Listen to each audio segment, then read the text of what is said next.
Hey everybody, this is Perch. I love that so much of my audience at this point has converted over to Ranma. It's nice. It's nice to see it enjoying some nice attention. If you're watching the Netflix Ranma series for the first time, do yourself a favor.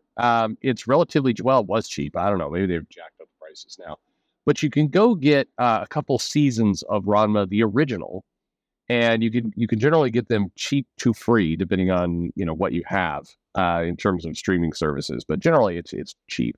And if you really want to deal with like physical media, you can go to like Half Price Books and pick up Ranma disc sets there on Blu-ray or DVD, like dead cheap, like dead cheap. A couple months ago, I was at a Half Price Books and there were what I want to say is like four box sets of the first four, more or less seasons, which is a lot of episodes. It's not like 10 episodes. It's like a lot.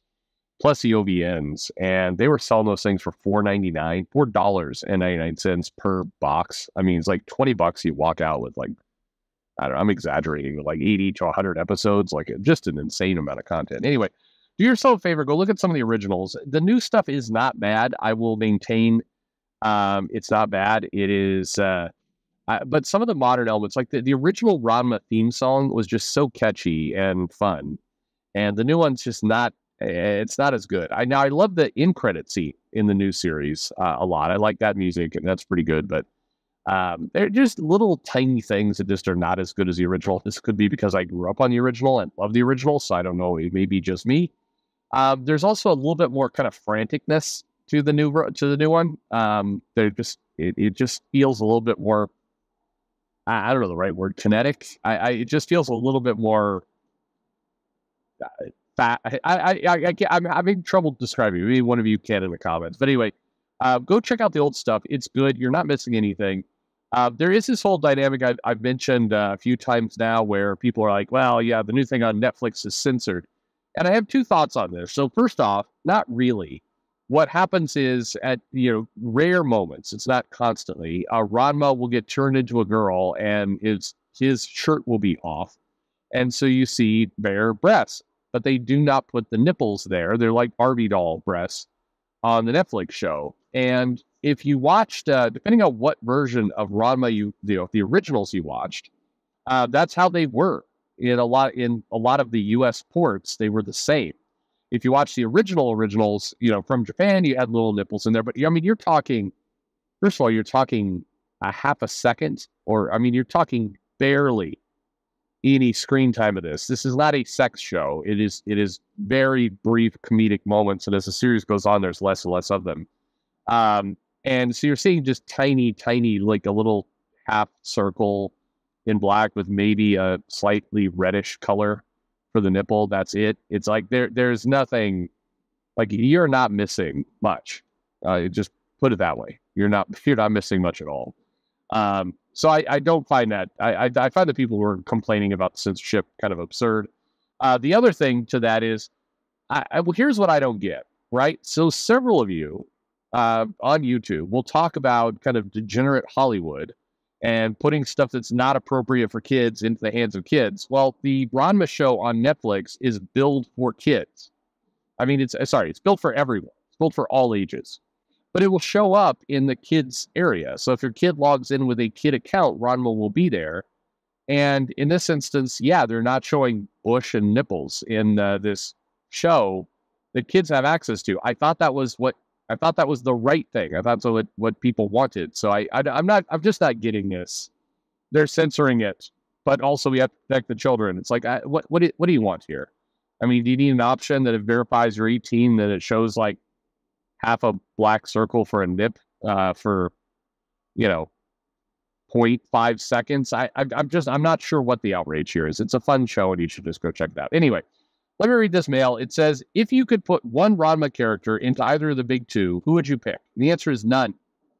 No, that's a bad question. Yeah. I know the writer. Love you to death. But no, I don't want that. Anyway, we'll read the mail. Dear Perch, it's more or less what I put in the title line. Also, what's a big two character that would work in Ranma? They're not. These two shouldn't go together. They're just stop. Full stop. I don't want a Ranma character over there. I don't want a Marvel character. I like them being their separate worlds. Better apart. It's better that way for them not to be connected. If I mean, look, the thing that you should connect if you're Marvel is not the characters, it's the style. So Marvel has been itching to do YA kind of slice of life type stuff. Rather than shoehorn that into Captain Marvel, you should just take what Rumiko Takahashi does for her work, and you should just, make a comic line or an imprint or several comics that do that. I wouldn't try and do it with Marvel characters. Just do new stuff. Or for that matter, and I know this has been an area of contention. The problem is when you take a legacy character like, say, Patsy Walker, Hellcat, and or Nadia Pym was relatively new, and you say, we're going to make this character slice of life. We're going to give them, silly adventures, and that's what we're going to do. The problem is that character has other comics from the 70s, the 80s, in some cases for Hellcat. It doesn't. You can't just lift and shift the characters over into this new universe. And if you try to do an imprint where it's like, hey, none of the past matters, this is Earth, 5, 7, 3, 4, it's not the same thing, but it's the same names. What if it was the Marvel universe, but in an imprint? I'm not even a big fan of that. Like, granted, if you got Takahashi herself to come in and have full access to the Marvel universe, he called it like the Rumiko verse. And she basically told stories of like the Avengers hanging out in the mansion together and kind of silly love triangle things that went on. And basically, zero action. The comic would be entirely just the Avengers coming back from fights and then having to deal with each other in the same place and that kind of thing. I mean, I don't know. If Takahashi could make it work, it would be entertaining. But I don't know why you would want to do that. I don't know I don't know what the point would be. Because, at that point, just create new characters. You've got a creator there who can make, unfettered, full-blown, anything she wants to do. Why burden that with but here's Captain America. Like, I don't think you gain anything from it. I think the argument is like, well, people know who Peter Parker, Spider-Man, and Captain America is.